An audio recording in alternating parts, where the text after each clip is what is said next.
Are you tired of watching your hard-earned savings lose value every single day? What if I told you there's a smarter way to park your cash that most people don't know about?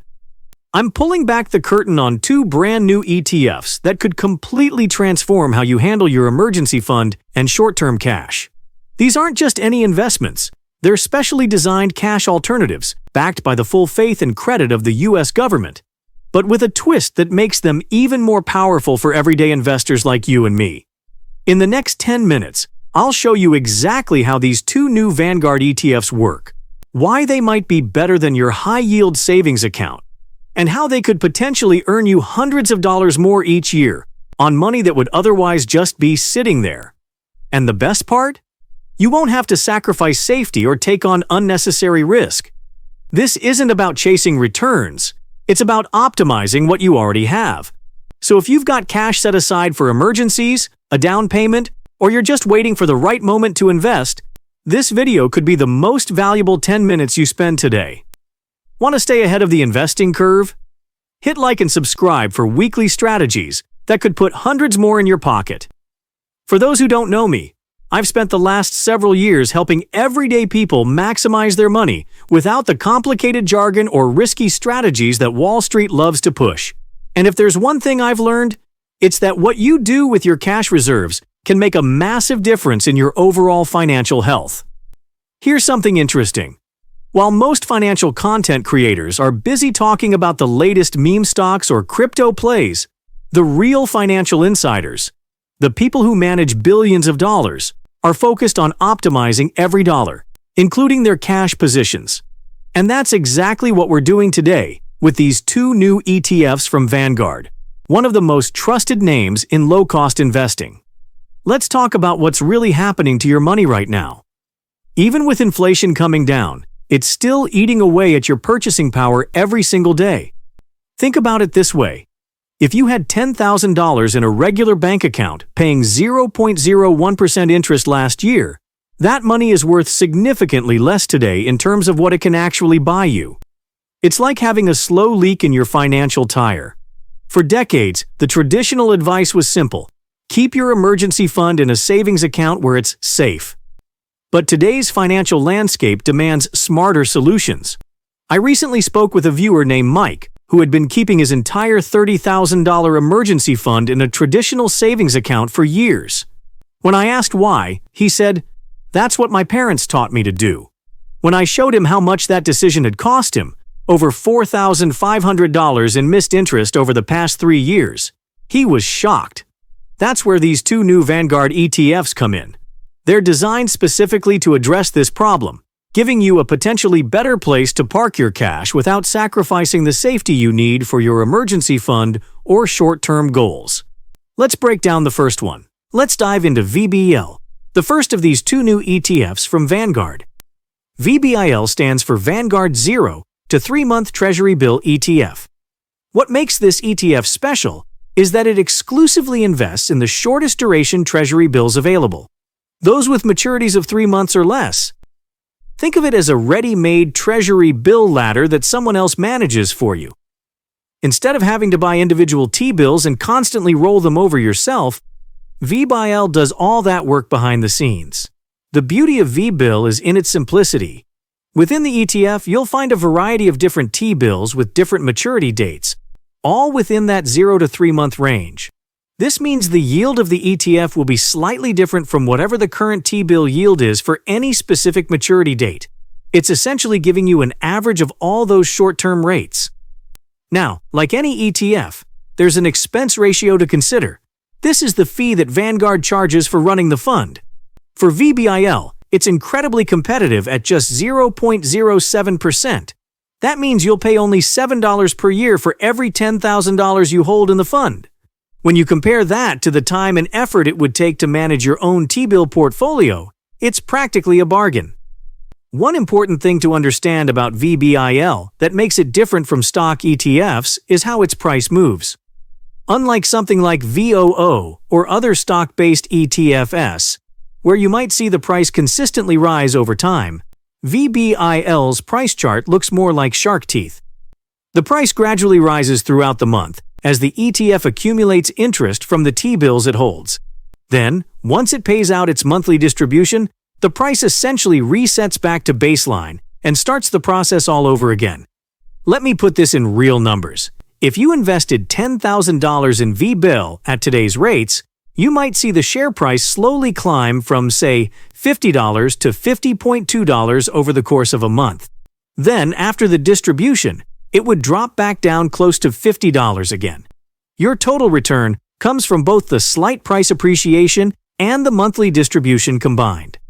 VBIL's main competitor in this space is SGOV, which has been extremely popular with investors looking for a cash alternative.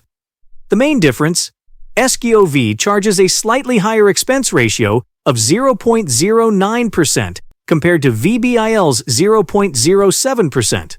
While that's only a $2 yearly difference per $10,000 invested, not enough to sell one and buy the other, if you're starting fresh, why not go with the cheaper option? Plus, Vanguard has built tremendous trust in the investment community, which is why many people will gravitate toward VBIL simply because of the Vanguard name. Now let's look at the second ETF that Vanguard has introduced to help us maximize our cash positions. Moving on to VGUS, the Vanguard Ultra-Short Treasury ETF. You might be wondering how it differs from VBIL, when both seem to target short-term treasury investments. The key distinction lies in the duration. While VBIL exclusively holds treasury bills with maturities of 0 to 3 months, VGUS casts a wider net, investing in treasury bills, notes, and bonds with maturities of 12 months or less. This might sound confusing at first. After all, treasury notes typically have maturities of 2, 3, 5, 7, or 10 years, while treasury bonds go even longer with 20 to 30-year terms. So how can VGUS include these in a fund that focuses on 12 months or less?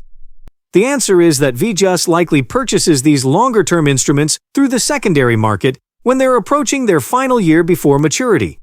It's a smart strategy that potentially allows VGUS to capture slightly higher yields while still maintaining a relatively short duration.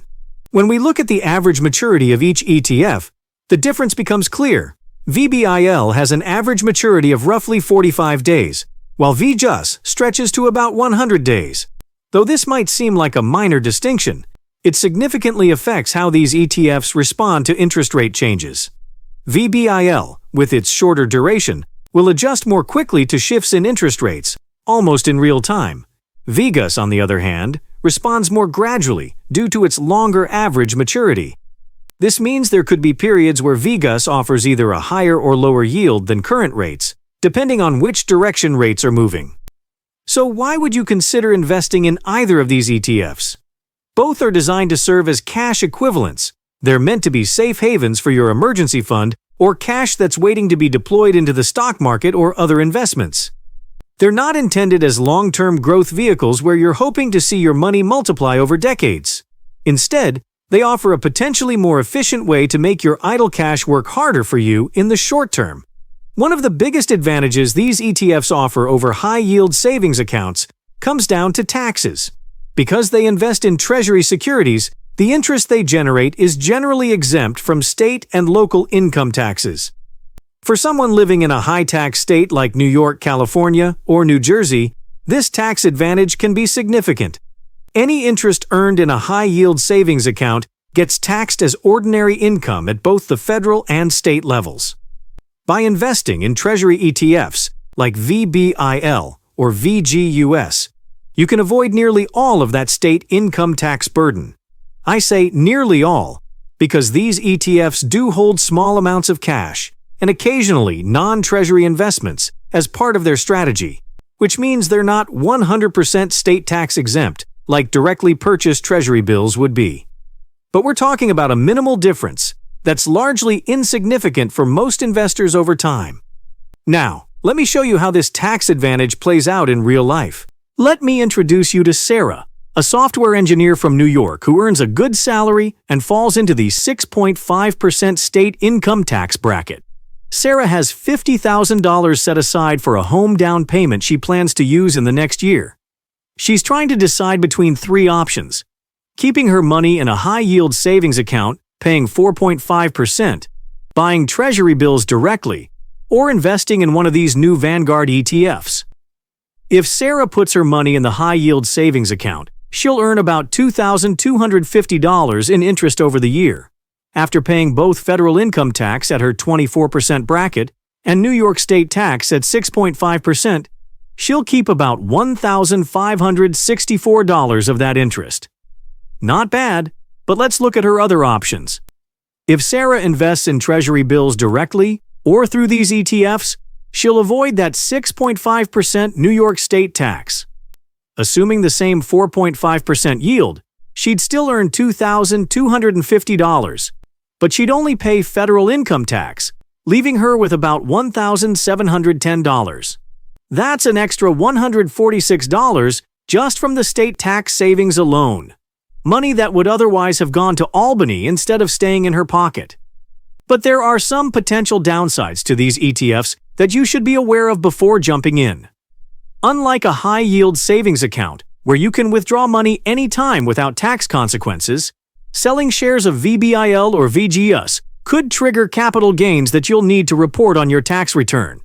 Granted, these won't be large amounts since the price of these ETFs doesn't fluctuate significantly, but it is another form or two to deal with during tax season. Another important distinction is about the monthly distributions these ETFs pay. Don't confuse them with qualified dividends from stock ETFs that receive favorable tax treatment. The distributions from VBIL and VGUS are simply interest payments from the Treasury securities they hold, and they're taxed as ordinary income at the federal level, the same way interest from a savings account would be taxed. The key difference, as we've discussed, is the exemption from state and local taxes. Now, let's talk about how to actually implement these ETFs into your financial strategy. For an emergency fund, you might consider splitting your money between a high-yield savings account for immediate access and one of these ETFs for funds you're less likely to need right away. This gives you the best of both worlds: instant liquidity for urgent needs and potentially higher after-tax returns for the rest of your emergency fund. If you're saving for a specific goal like Sarah's down payment, these ETFs could be an excellent place to park that money, especially if you live in a high-tax state. Just remember that you'll want to move the money back to a regular bank account a few weeks before you need it to avoid any timing issues with selling shares and transferring funds. For cash that's waiting to be invested in the stock market, these ETFs provide a productive holding place. Instead of having your money sit in a brokerage settlement account, earning nothing while you wait for the right buying opportunity, you could have it working for you in VBIL or VGUS, ready to be deployed when the time is right. So which of these two new Vanguard ETFs is better? It really depends on your specific situation and preferences. If you value maximum responsiveness to current interest rates and want the absolute shortest duration, VBIL is probably your best bet. Its 45-day average maturity means it will quickly adjust to rising rates, allowing you to capture higher yields faster. On the other hand, if you're looking for slightly higher potential yields and don't mind a bit more duration, VGUS might be the better choice. Its 100-day average maturity could potentially offer higher returns, especially in certain interest rate environments, though it will be somewhat slower to adjust to rate changes. Personally, I tend to lean toward VBIL for most short-term cash needs because I value the liquidity and rapid adjustment to current market conditions. But both are excellent options that deserve consideration for your cash management strategy. To summarize what we've covered today, these two new Vanguard ETFs, VBIL and VGUS, offer a potentially more tax-efficient way to earn interest on your short-term cash compared to traditional savings accounts. They provide state tax exemption benefits, competitive expense ratios, and the backing of one of the most trusted names in investing.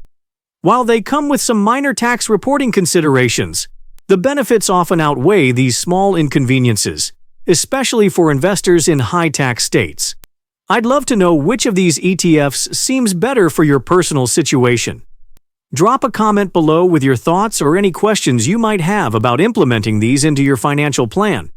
And if you found this information valuable, please hit that like button and subscribe for more actionable financial content that helps you make the most of your money. Thanks for watching, and I'll see you in the next video where we'll tackle another strategy to help you build wealth and live a richer, less stressful life. This video is for educational and informational purposes only. Investment performance shown is based on historical data and projections. Past performance doesn't guarantee future results. Always conduct your own research and consult with a qualified financial advisor before making any investment decisions. Investments carry risk, and you may lose money.